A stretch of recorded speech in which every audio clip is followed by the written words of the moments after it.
Hey everyone, welcome to The Explainer. I am absolutely thrilled to dive into today's material with you. We're going to be breaking down this totally fascinating narrative from a classic animated forest fable. Now, I know what you might be thinking. A story about talking animals? Sounds a bit childish, right? Well, actually, scratch that. The source material we're looking at today packs a serious, profound psychological punch about how power dynamics operate in the real world. We are going to completely deconstruct the emotional mechanics of fear, bravery, and defiance. So let me ask you this. What does true strength actually look like? Is it having the absolute biggest muscles, the sharpest teeth, or just the ability to purely intimidate everyone in the room? In today's Explainer, we're going to completely challenge your assumptions about size and power. We're doing this by examining this incredibly unlikely showdown between a tiny rabbit and a massive wolf. Okay, let's jump right into this. All right, Section 1. The smallest in the forest. To really grasp this dynamic, we need to set the stage. Deep inside the serene, whispering woods, a pretty peaceful setting filled with hundreds of different animals just going about their day, we meet our protagonist, Pip. Now, Pip is literally the smallest rabbit in the entire forest. He isn't the fastest, and he for sure isn't the fiercest. But he has this one very specific trait that defines his whole character. He is the sole protector of his baby sister Nibbles. Since their parents are gone, Pip's entire motivation is rooted in deep, unwavering familial love. He's not driven by ego, he's driven by duty. His level of commitment is perfectly captured in this one promise he makes to her. He says, "Don't worry, Nibbles, as long as I'm here, nothing in this forest will ever hurt you." Now, this isn't just some throwaway line to make her feel better. This right here is the emotional anchor of the entire story.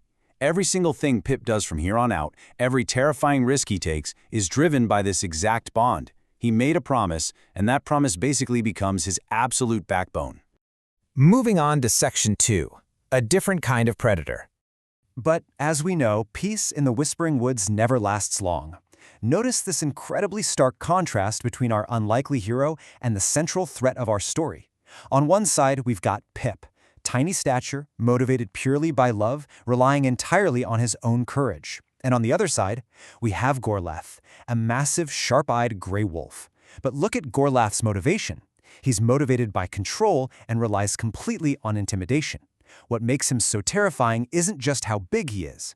Gorlath isn't some mindless beast acting on instinct. He's a highly intelligent, calculating tyrant who knows exactly how to manipulate a crowd. Let's break down exactly how this guy operates. Gorlath's strategy is brilliant in a really dark, twisted way. Instead of exhausting himself hunting animals one by one, he just makes the whole forest afraid of him all at once. His demand? The animals have to bring their hard-earned winter stores to him every single full moon. And the result of this? Gorlath literally never has to hunt.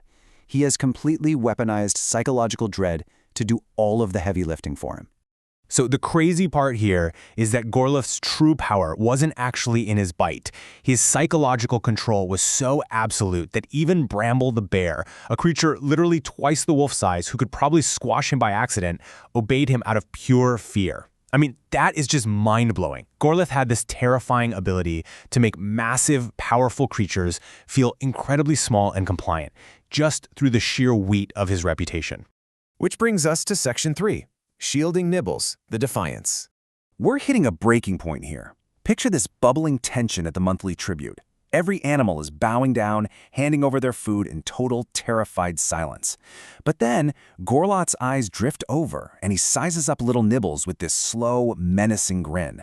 And right then, that exact moment, something inside Pip just breaks. This direct threat to his sister acts as the ultimate catalyst. He doesn't stop to think, he doesn't weigh the odds, pure instinct takes over. Pip steps directly in front of her, shielding her with his tiny body, and simply says, "No." Right there, in front of the whole forest, he puts his life entirely on the line. So Gorlath, naturally, tries to mock him. He towers over this little rabbit and threatens his sister again. But Pip delivers this absolute mic-drop line of dialogue. He says, "That's not strength, Gorlath. That's just laziness wearing sharp teeth." I absolutely love this quote. It is a profound psychological takedown. With just one sentence, Pip completely strips away the wolf's terrifying mystique. He calls his bluff, exposing him not as some all-powerful god of the forest, but really just a lazy bully exploiting everyone else. What unfolds here is a pure ideological clash. Gorlath argues that physical strength and claws make the rules. Might makes right. But Pip counters that by challenging him to test the strength of what's right. It's this classic, timeless battle between the brute, physical force of an oppressor and the deep, unwavering moral conviction of the underdog. Let's look at Section 4, The Night Hope Faded. But look, standing up to a tyrant in a blaze of glory isn't some magic fix. Real life, and honestly, the best stories, are far more complicated. We're entering the emotional low point of the narrative right now. That night, Pip's rally is met with intense doubt from the others. And their excuses, they perfectly map out the anatomy of systemic fear. They argue that fear has deep roots here, that it's just the way things are. They say Gorlath is simply too fast and too smart to beat. They worry that rebelling might actually make things way worse for everyone. Ultimately, submitting just feels safer. This is exactly how systemic fear operates, right? People rationalize their own submission to avoid the terrifying unknown of conflict. And this is where the story gets incredibly real. Defeated by the crowd's apathy, Pip experiences genuine, crushing doubt. He doesn't act like some fearless superhero who just easily brushes off the haters. No, he feels like just one small, foolish rabbit who didn't know when to quit. He's terrified. He's completely isolated, and he is right on the verge of just giving up completely. Then, in the dead silence, his little sister, Nibbles, quietly walks up, takes his paw and says this, "You told me nothing in this forest would ever hurt me. I believed you. Why don't she believe you?" Wow! Just think about the weight of that for a second. By holding Pip accountable to his earlier promise, this tiny baby rabbit creates the turning point for this entire explainer. She reminds him of his why. She reflects his own bravery back at him exactly when he needs it most. All right, Section 5, The Forest Stands Together. And that simple reminder, it changes absolutely everything. The momentum of our story is about to shift in a massive, undeniable way. Pip suddenly understands what has to happen. We can call this the progression of courage. Step 1, acknowledge the fear. Pip realizes that being scared isn't the same thing as being powerless. Step 2, stop waiting for a bigger savior. You really don't have to be big to be brave. And step 3, stand together as one. As Pip speaks these truths out loud to the group, you can literally see quiet hope beginning to spark across all those doubting faces. So, morning rolls around. Gorlath strolls confidently into the clearing, expecting his usual easy tribute of food. Instead, he finds a totally empty clearing. But not for long. Suddenly, from the trees, the bushes, the burrows, he is completely surrounded by a massive wall of small, unafraid creatures. Birds, mice, squirrels, all standing their ground in perfect unison, with Pip right at the front. Imagine the sheer shock on Gorlath's face as his primary weapon, fear, completely evaporates into thin air. He realizes right then and there, sure, he could easily beat one rabbit, but he absolutely cannot beat an entire forest that has stopped being afraid of him. Gorlath starts backing away, trying to save face. He forces a smirk and says he'll just come back when their courage runs out. But Pip hits him with this brilliant strategic realization. He says, "Every time you come back, we'll be a little less afraid and you'll be a little more alone." This is such a powerful insight. It highlights exactly how unity actively diminishes an oppressor's power over time. A tyrant's power relies entirely on division, right? So the more the community stands together, the weaker and more isolated that tyrant becomes. And finally, Section 6, True Strength Redefined.